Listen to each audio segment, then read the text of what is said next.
Now I'm doing here is laying down a underpainting, the first coat of color that I want. What happens whenever you paint on anything and you want to layer color, whatever color is in the bottom will really start to come out through all the other layers of paint. So I like to start with a certain color that will help push all the colors toward that palette. For instance, I'm starting with a nice yellow here. That means whatever I lay down, it's going to push all those colors a little bit toward yellow. And whatever little gaps that don't have paint on them will have a nice bright yellow showing through, instead of just plain old white.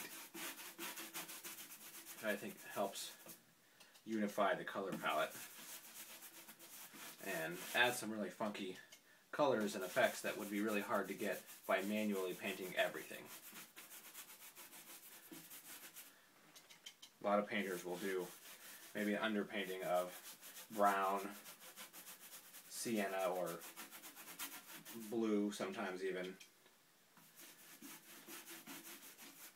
But I like to do bright colors because it makes the colors that come through, gives them a really neat effect, and you can see it just adds to the layering of color that I'm doing.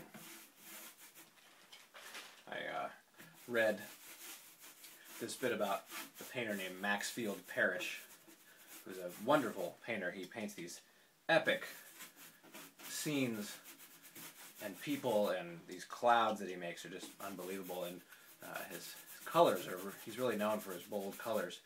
And I read a little article or interview or something on him. He was talking about how light will go to the bottom of the canvas and reflect off the white color and come back through all the layers of color above it. That's why I start with a white, I put another layer of color, something else, but I do it very translucent so the light will pass through it. And I do lots of layers of color, so it kind of ends up being like a stained glass effect. Where, let's say, rather than just mixing, if you were to just mix blue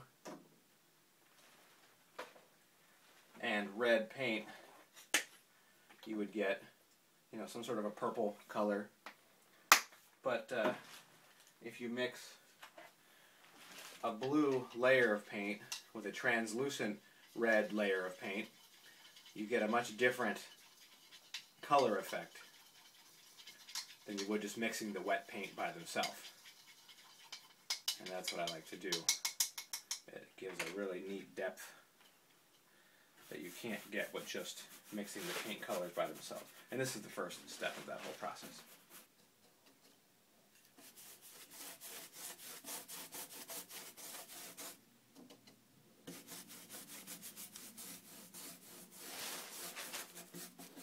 Now I'll get down here and get the edges also. If you notice, my pieces have texture and color that go all the way around the edges, so it is one complete piece ready to hang. No need for a frame. In fact, oftentimes I paint, or I include the frame as part of the whole design. Not just because I'm eliminating the necessity to go buy a frame, which can be expensive, but also I think it adds a neat dimension to the design itself. So here's the first layer of color finished. It's a nice bright yellow. Just for everyone's information, this painting isn't going to be yellow. Quite the contrary, it's going to be a very dark blue when I'm finished. However, the yellow will affect all the colors above it, and pieces of yellow will show through the gaps of other colors.